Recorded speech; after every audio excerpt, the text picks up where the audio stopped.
Today I want to give you a better understanding of the craps table and the crew that works it. This will give you more confidence as you approach the table. Let's get rolling.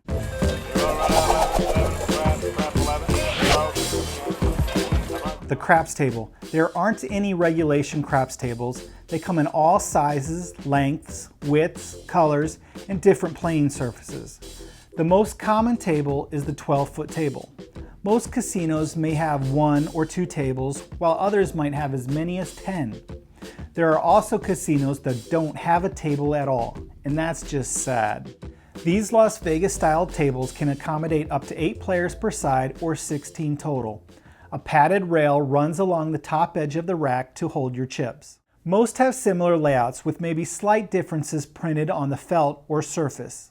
At the end of each table are walls with rubber pyramids.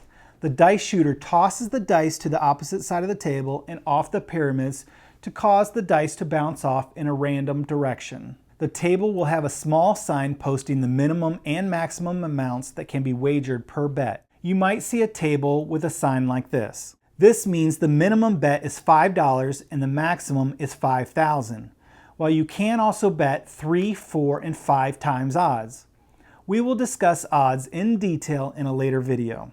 I am not a high roller, which is someone who bets large amounts, so I look for $5 minimum tables.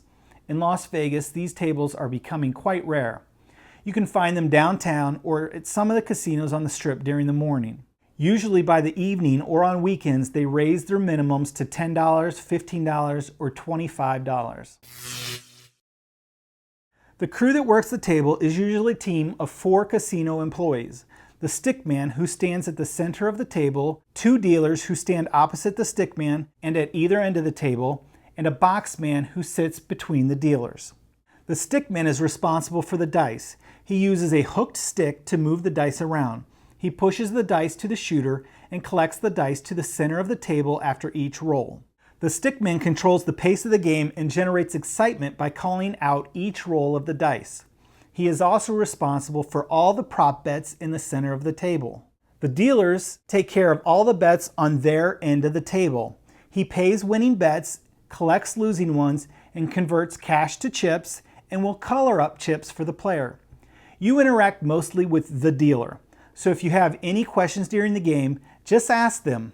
The boxman supervises the game and watches over all the casino chips. He watches for correct payouts, inspects the dice, and settles any disputes. Other supervisors include the floor man and pit bosses who watch over all the tables.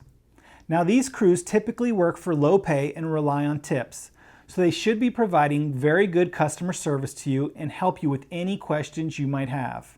If you have a story of an especially good or maybe a bad experience with your dealers, let me know down in the comments. I'd love to hear your story. If you are not a subscriber already, hit the subscribe button. In my next video, I'm going to try to answer all your questions about playing for the very first time, from approaching the table to proper etiquette. Until then, my name is Jeremy, and I'll see you at the tables, and good luck coloring up.